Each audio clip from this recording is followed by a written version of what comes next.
Welcome everybody to the Reality Change Show with Kris. We're here tonight with Serge Granbois, who channels the non-physical personality who we call Kris, and he will be joining us very shortly.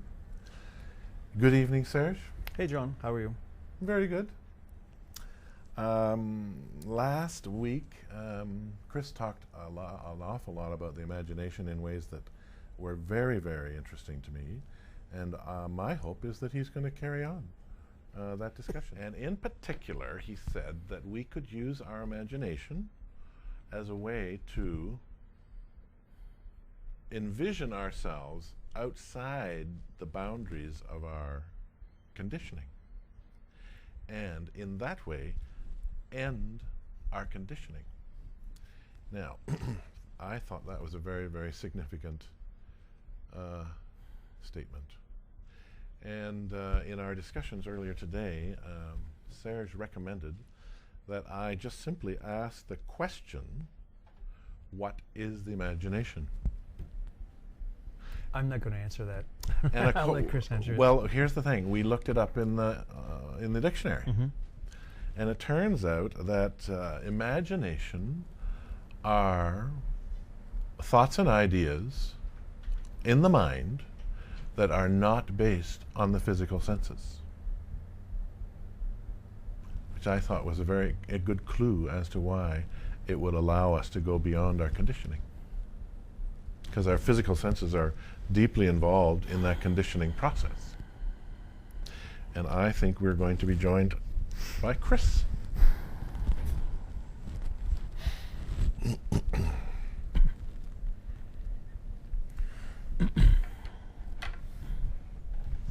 Now we trust that you are comfortable, Thank you. and we thank you for your consideration. And thank you. Now, the entire concept of the imagination may actually cause more questions than answers. Because it is a very large topic. Some dictionary definitions describe the imagination as a place where you imagine things. That's very helpful. Indeed, imagine that. For all intents and purposes, your species does not truly know nor understand what the imagination is. So, for example, the definition you provided, also from the dictionary, as that place where ideas and images come from outside the physical senses, is also open to vast interpretations. Okay. It is not a conclusive definition. It opens up to more investigation. So, outside the physical senses, what does that mean? It implies what some people like to say, the present moment. What is physically here and now, where your senses are focused at this moment. Now, from our perspective, the present moment has nothing to do with the physical senses nor the objects of the senses and what you think is the moment. But it is about where you are at in terms of your feeling tones, your emotions, your imagination, your attitudes, your expectations, and so on and so forth, all of which are non-physical. That is what that means. That's the present moment. Indeed.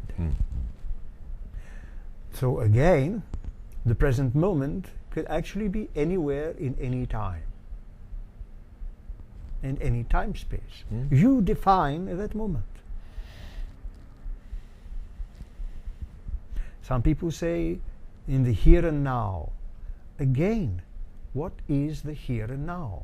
You have the definition as per the sensory perceptions. But there is only a small slice of the here and now. You could be physically present here, but in terms of your feeling tones, your imagination, and so on and so forth, you could be in the 13th century. You could be in the 27th century. You could be into next week. And that's just time. You could also be on a beach or on a mountain or It involves your notions of time and space and what you cannot understand in terms of time and space. Secondly, what is the imagination? That is a very loaded inquiry. The imagination is not something that will be found in your brain, nor amongst your neurons. The imagination supersedes and is bigger than your physical apparatus, your physical machine. The imagination is a direct offshoot of the eternal soul, which is what you are. And you live in your imagination. That is where you have your being. Your physical reality is but a small projection of the imagination. You could say it is the externalized aspect of the imagination.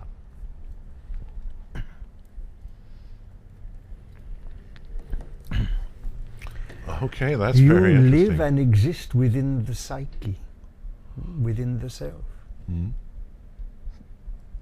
So, for example, in this moment, in this studio, you think you are here. But the studio is a projection of certain coordinates, both in terms of time and space and circumstance within your imagination. It is externalized and becomes the objects of the senses. But that's a small piece of it. That's the small slice of The main piece is here. The main piece is not here. Well. But we understand what you mean. You are using this as the mind. Because from your perspective as consciousness, it appears, it seems to be that the self is in here. The self is all over your physical body. You become aware of it through your consciousness. Because consciousness is a symptom of the self.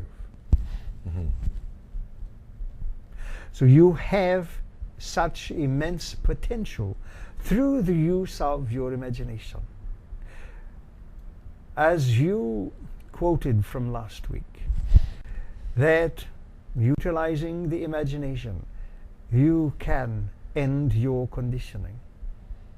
Correct? Yeah, that's a powerful idea. Now, of course, because you are physically focused, it would take some time, perhaps as much as 27 to 31 days, to actually break all the habits, the negative conditioning, the negative habits that you utilize to hinder yourself from sensed success, from your projected success. In your imagination, you establish all the parameters and the boundaries that keep you from living a fulfilled and fulfilling life. You give yourselves all the reasons and all the justifications as to why you should not have this, you should not experience that, you should not enjoy this. So, these attitudes, these expectations, set the boundaries. And guess what? You stick to you stick inside the lines. You color inside the lines. Indeed. So you create your reality.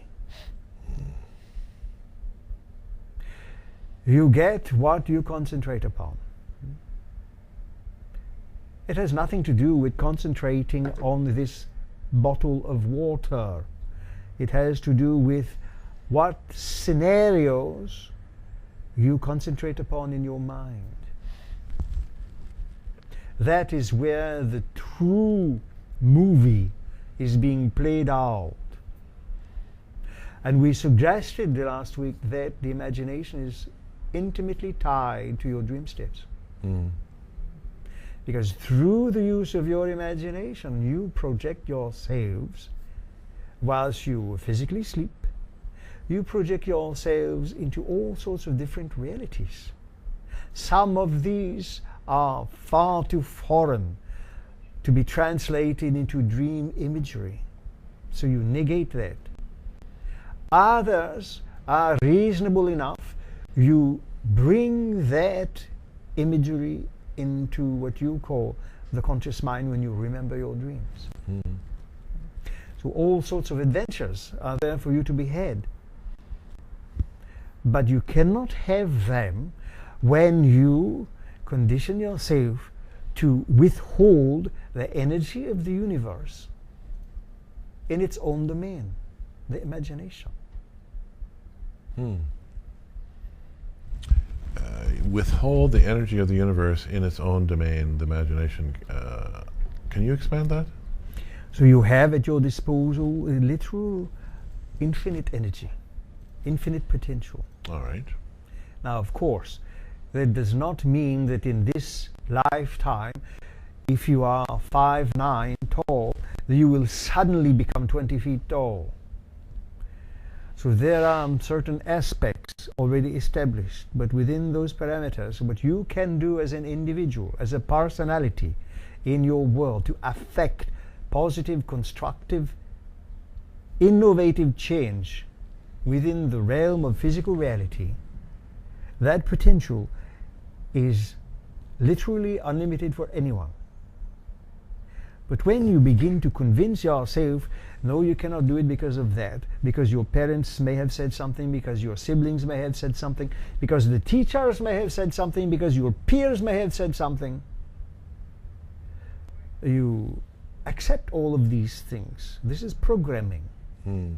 So you set up the program to run in your mind, and you live by those terms. Then you blame others for what you perceive as your struggles and challenges, but they are all of your making, all of your believing. So you can turn the tide on these situations and use the vast power of your imagination by seeing yourself eliminating those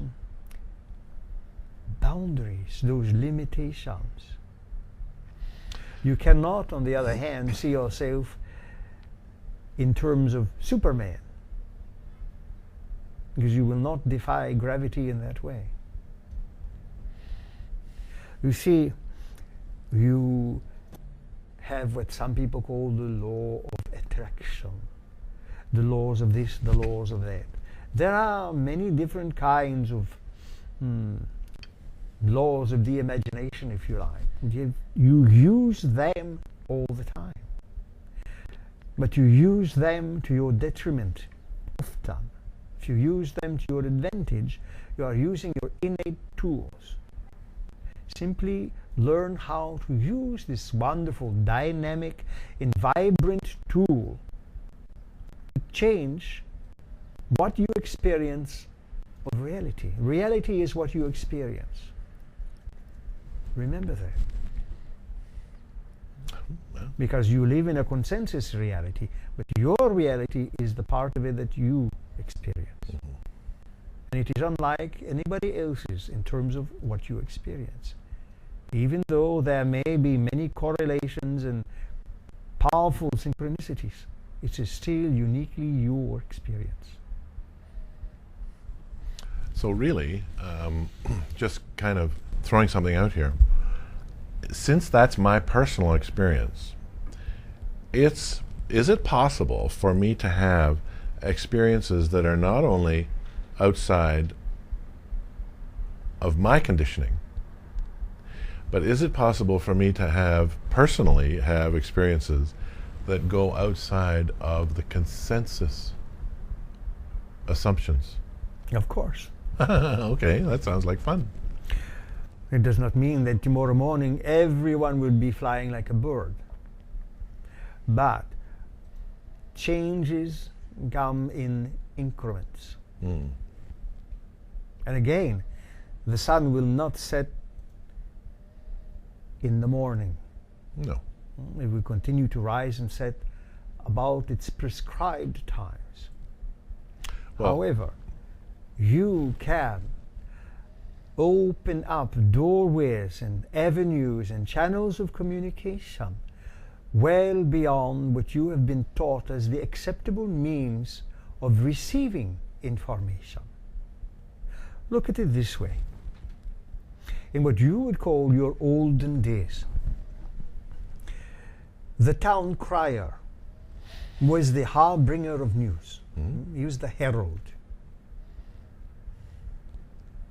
Then came the printed word. With that innovation, then newspapers and books and writings could reach many more people. So people became accustomed to receiving their news, their information, through that media. Then came radio and the telegraph and the telephone and television and everything that was implied with that medium of communication. Then your internet. Now, with the advances in internet technology and mobile devices, for example, and computers, you can have access to apps, applications that bring many different kinds of news channels to your location. You can get news that you prefer on archaeology, cooking, writing, technology, science, philosophy, spirituality, and on and on and on. Brought to you. It's true. And still, in all of these advances, the information is based upon the sensory world. Imagine, do forgive us, or not, imagine then an psychological app that brings you information and communications from beyond the realm of sense perception,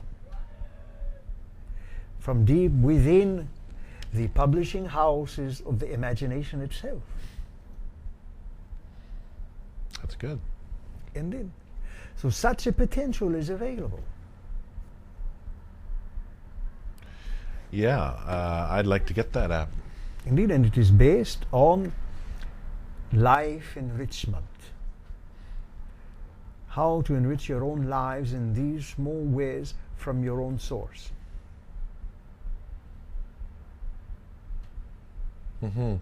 So, yeah, that's fun. I like the idea of a psychological app to hook us into the publishing houses of the imagination. Indeed. So you began with so-called spirit guides, brought about by mediums who would bring you news of dearly departed. Another type of news feed. So we have that kind of a news reader. Gratuity of the medium. Then, after some time, channelers showed up. People with an ability to go beyond just the news feed of the dearly departed, dear Aunt Rose or Uncle Bobby, and bring information to others about how to chance limited belief structures and therefore open up the world to a whole new dimension of spirituality. Gratuity of the channeling apps, if you like. So this is not limited to just a few, but it is open to many. Well, yes, I mean, a person doesn't have to have, I mean, some people are lucky and get to sit with a channeler every week. But another app, so to speak, or news feed would be dreams, obviously. That is the most potent of all. Because it is also not limited to a certain amount of time, as an channeler may only be able to provide the lines of communication for an hour or two, or perhaps longer with some breaks.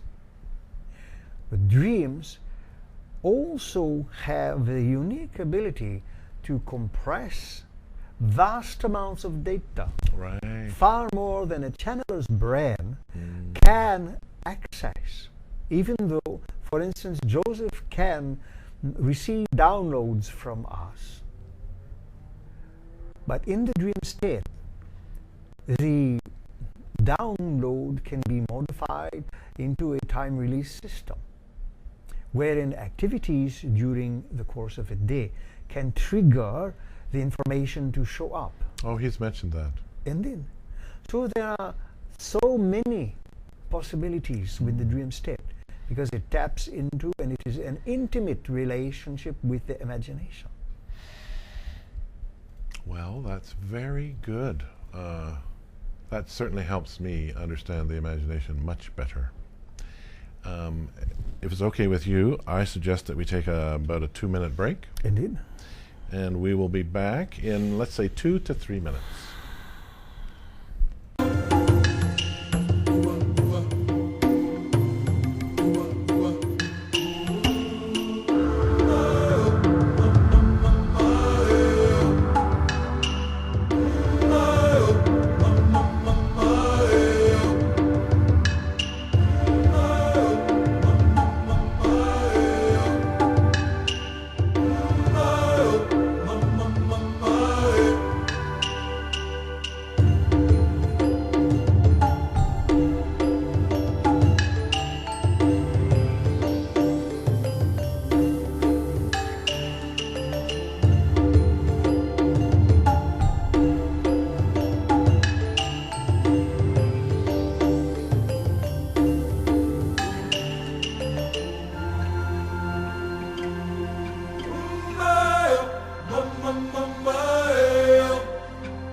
Welcome back, everybody. I want to just make one announcement before we get Kris back, and that has to do with an upcoming presentation, which is going to be on Saturday, August the 2nd, from 5 till 8 p.m., and it's at the Origo Bookstore, Origo Books, 49 Lower Jarvis Street, Toronto, and that's near St. Lawrence Market for those who know Toronto. The title of the presentation is The Human Journey, Perception, Expectation, and Dreams as Tools for Change. And that's a free presentation. It's free. Yep. It's in a bookstore, and I think it's going to be, well, in a way, it's going to be somewhat of a continuation of what we're talking about today, right? Maybe. Maybe not. We'll have to ask Schrodinger. And I'm not channeling him. He's too wishy-washy. No. Okay, so we've had what for me has been a very illuminating discussion about what the imagination actually is. I have one tiny niggling further question, and that is, consciousness is the effect of self. And imagination is the actions of consciousness. You know what I'm trying to say? Mm-hmm.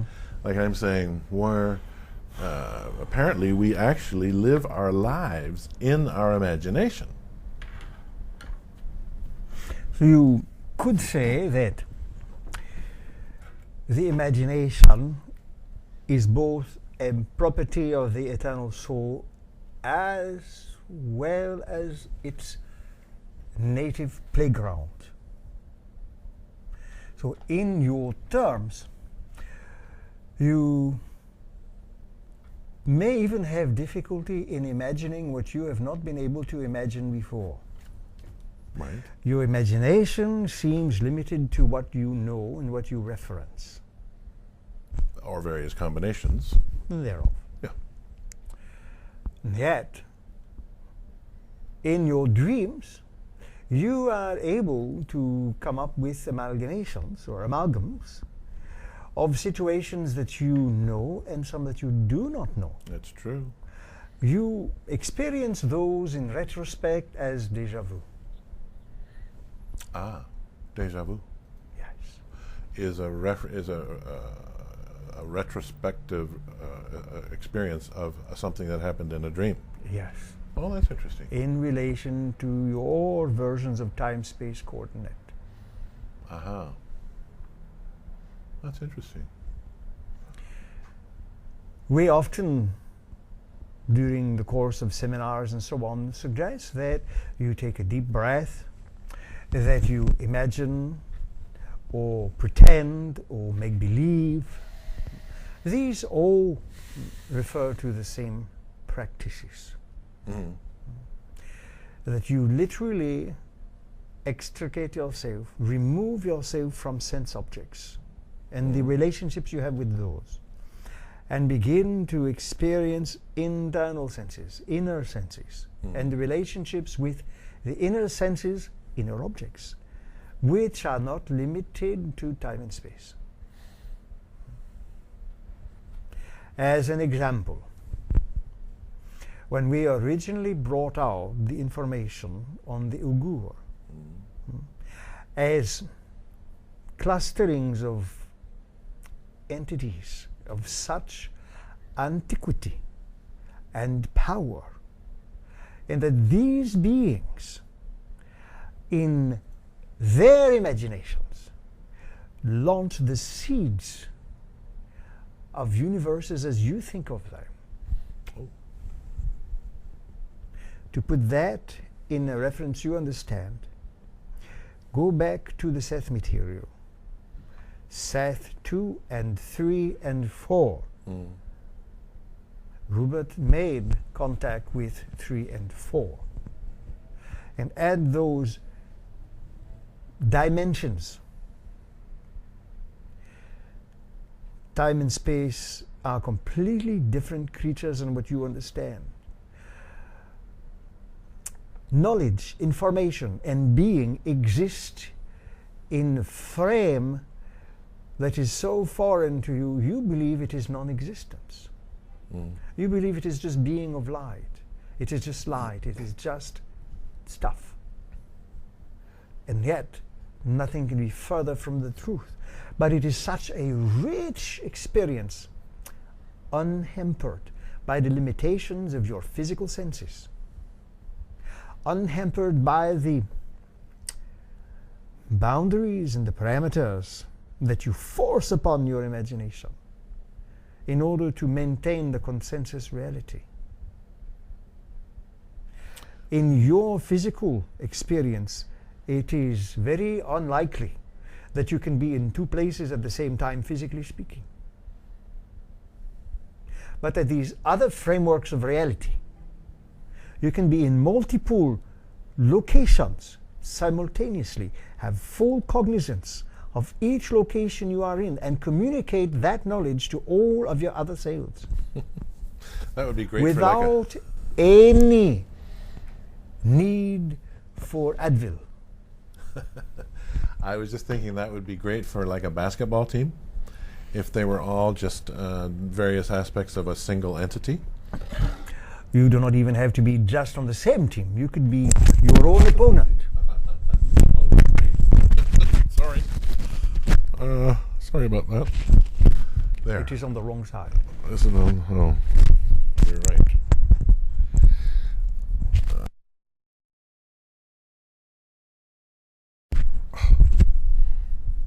Put it on the other side. All right. Fine. Sorry, Neil. Therefore, sometimes you may pride yourself in having a very active imagination. But still you are held back by your own self-imposed limitations. You know, I'm just going to throw something out here. I've put 2 and 2 together and I've come up with 22. And that is, you said earlier that one of the ways that we sort of cap our imagination is by predefining what success is. In other words, what the end point is. What success is, what your own fulfillment can and should and will be, and so on and so forth. Now, if we decide that such and such an outcome is success and we're done, well, that's one of the ways of limiting imagination, because we don't go anywhere past that. Indeed. For some individuals, broadening their understanding of the imagination and the faculties of the soul is as difficult as smelling the color 9. Although some people have that ability, don't they? Even humans. What's it called? Very Synesthesia. Synesthesia is what they call that. Well, that's, yeah. Imagination. So you have within you, within your own psychological and psychic structure, the potential to be not better, because that is actually a rather terrible judgment. Sure. But you can be more than you have ever imagined yourself to be. Well, I'm a practical guy sometimes. I'm going to go home tonight and I'm going to imagine myself as more than I thought I was. How exactly am I going to do that? You can, for example, request dreams. Yeah. They display for you some of the abilities that you have within the dream state. For example, many people will record the time of the dream, the era of the dream, what they did within the dream. Some people may notice that they are able to do the things in dream states that they don't do normally whilst awake. But not much attention is actually given to this. So, you can examine your dreams and see what kind of abilities some of your dream selves have. Ah, yes, okay, and? Because I can't do that in the waking states. But once you have that waking knowledge, you awaken with that information, you observe it, then you can acquire a feel, a tone for what that ability is like. Okay. Mind you, the ability to fly in the dream state is not something you can replicate once you are physically focused. But you can at least have an inkling of the mental and neurological activity that goes on in the brain of that dream self, or that dream brain of that self. Mm-hmm. That can help open up new neural pathways. In this dream brain. Indeed. And every single time you utilize your imagination, you fire up neural paths and you can make new ones. For instance, many people imagine themselves that as they grow older, their organs and their senses must somehow or other begin to break down. And there will come a point where that breaking down process will accelerate, as if suddenly you are now over the hill and it just goes all the way down, period. Right. So they begin to lose their hearing, their eyesight, so many other abilities, motility, walking, their digestion goes, their hair goes, so many other things. And what is, by your social standards, one of the first things to actually decline as you get older? It is not your sex drive. One of the first things? Well, the quality of your skin, I'm noticing that. Your memory. Your memory. Oh, I forgot that. So you begin to convince yourself that there is the proof that I am getting older. It is a self-evident truth. Fortunately, you don't remember that, and so you're After okay. a while, your old friends become your new friends again. Well, I have actually noticed certain lapses occasionally, but truthfully, when I look back at my whole life, I've always been kind of sketchy. You know what I mean? Like, I don't remember everything all the time anyway. Indeed not. Some things are not necessary for constant recall. But knowing this, you can begin to implement and program. Okay. Where you foresee that as the weeks and the months develop or unfold, your memory actually becomes sharper, because you are accessing other segments of the brain. You are creating new neural pathways that bring in information from other realms of being. Other forms of inspiration come to you, where you are literally lit on fire with energy, with enthusiasm to explore what the following weeks, months, and years may hold for you. Apart from the inevitable being shoved in a retirement home so your children can forget you and wait for their inheritance. Okay, and so just building on that, as we said, 2 weeks ago, taking 10-15 minutes a day and getting relaxed and shutting down the senses, turning off the sense apps. I like what you're doing with apps lately. And by the way, I think that the idea of soul having the app of the imagination, I think the imagination is the operating system of the soul. It's not an app. Just having fun. So you sit for 15 minutes and you imagine yourself. And do remember that you do not have to imagine. You can pretend, you can make believe. Children have an amazing propensity to make believe. And to them, it is as real as anything. Oh, sure. Yeah, they'll get very excited about it. Indeed. So you can make believe as well. So I make believe that I'm getting new insights. I'm remembering things that I thought I had forgotten. That I'm getting new sources of new feeds from various changes in the neurological structures of my own little brain. Right. That's one way to kind of. Indeed. If you look at older cultures, for instance, ancient Romans and Greeks before them, they had the muses. Right. And the muses did not inspire simply the youthful. The muses actually inspired even the older philosophers.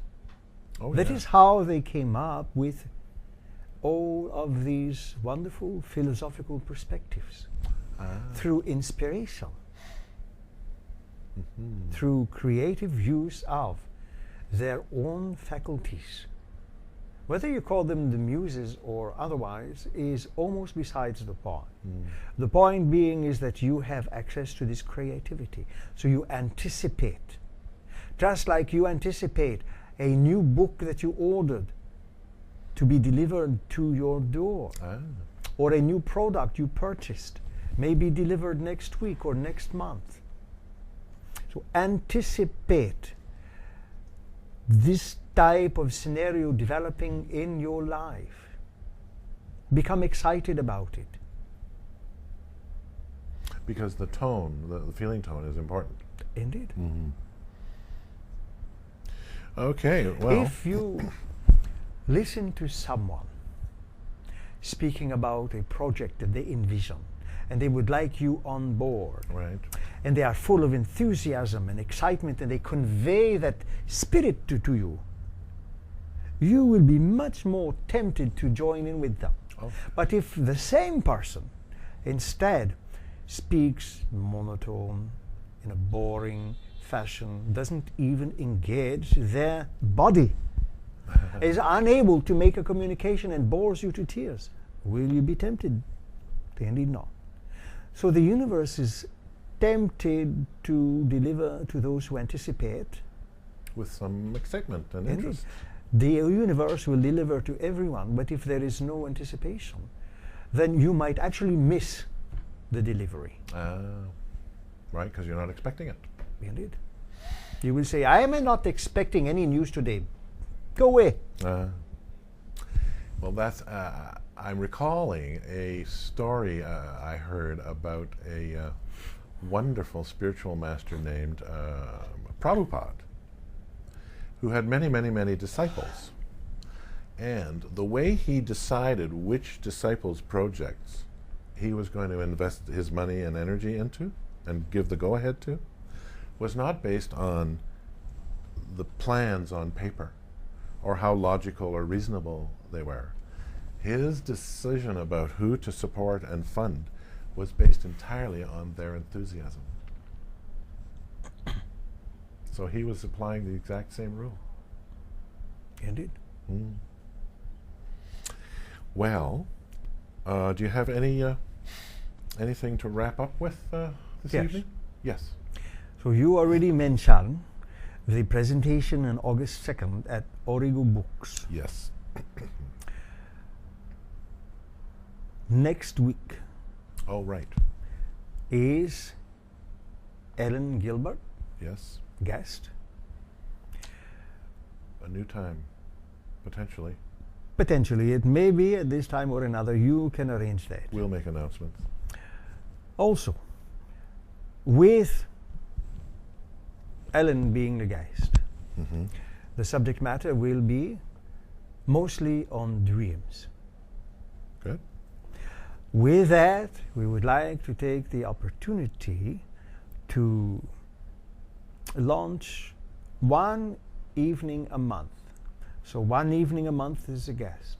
One evening a month will be specific discussions and inquiries from an unseen audience who may email questions In or advance. comments in advance on dreams.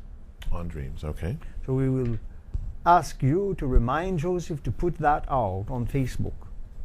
Okay, once a month is going to be a Q&A basically on the topic of dreams. Indeed. Once a month is basically going to be a guest. Indeed. And the other 2 times a month is just us folks. Indeed. Okay, well. And there you have a very nice formula for a fulfilling exchange. And with that, we return, Joseph, to your self full of anticipation. And we thank you for your consideration. Thank you, Kris.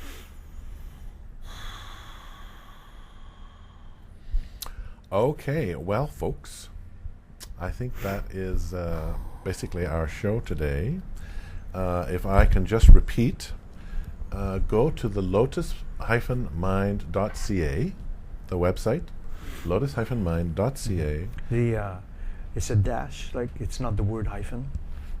Oh, sorry. No, I mean, just in case anybody gets... Oh, it's on the screen. Yeah.